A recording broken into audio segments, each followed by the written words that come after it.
მიიყვანეს იესო მღვდელთავართან. თავი მოიყარა ყველა მღვდელთავარმა, უხუცესმა და მწიგნობარმა.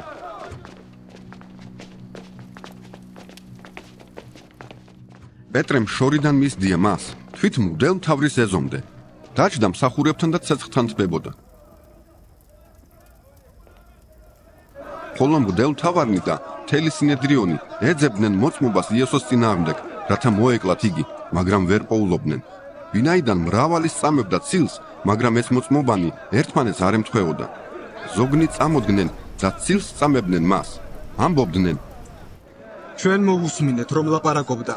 მე დავანგრევ ამ ხელთქმნილ ტაძარს და 3 დღეში ავაშენებ სხვას ხელთუქმნილს. მაგრამ არც მათი მოწმობანი ემთხვეოდა ერთმანეთს. მღვდელმთავარი ჩადგა შუაში და ჰკითხა იესოს: ნუ თუ არაფერს უპასუხებ, რა არის, რასაც ესენი შენს წინააღმდეგ მოწმობენ? ის კი დუმდა და არაფერს პასუხობდა.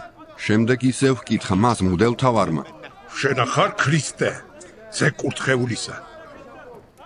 იესომ მიუგო: მე ვარ. თქვენი ხილავთ კაცის ძეს, ძალის მარჯვნივ მჯდომარეს და ცისუფლებთან ერთად მომავალს.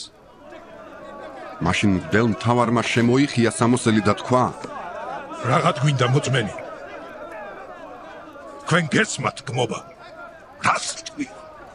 მაშინ ყველამ დაადო მსჯავრი მას, რომ სიკვდილს იმსახურებდა. ზოგიერთმა დაუწყეს მას ფურთხება, სახე დაუფარეს და სცემდნენ და ეუბნებოდნენ: იწინასწარმეტყველეო და მსახურნი სილას აწნავდნენ. როცა ქვემოთ ეზოში იყო, მივიდა მასთან მღვდელმთავრის ერთი მოახლეთაგანი. როცა პეტრე დაინახა, რომელიც თბებოდა, დააკვირდა და უთხრა: შენც იესო ნაზარეველთან ერთად იყავი. მან უარყო და თქვა: არ ვიცი და არც მესმის რას ამბობ. და პეტრე გავიდა ეზოს გარეთ და იყივლა მამალმა. ხევალმა რომ დაინახა იგი, კვლავ უთხრა იქ მდგომებს: ესეც იმათაგანია. მან კვლავ უარყო.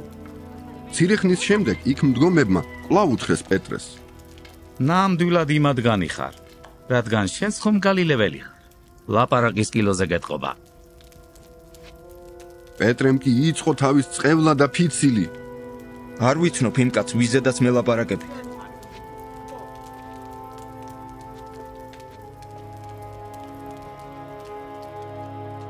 ისვე მეორედ იყილა მამალმა და პეტრეს გაახსენდა სიტყვა, რომელიც იესომ უთხრა: სანამ მამალი ორჯერ იყივლებდეს, 3 ჯერ უარყო.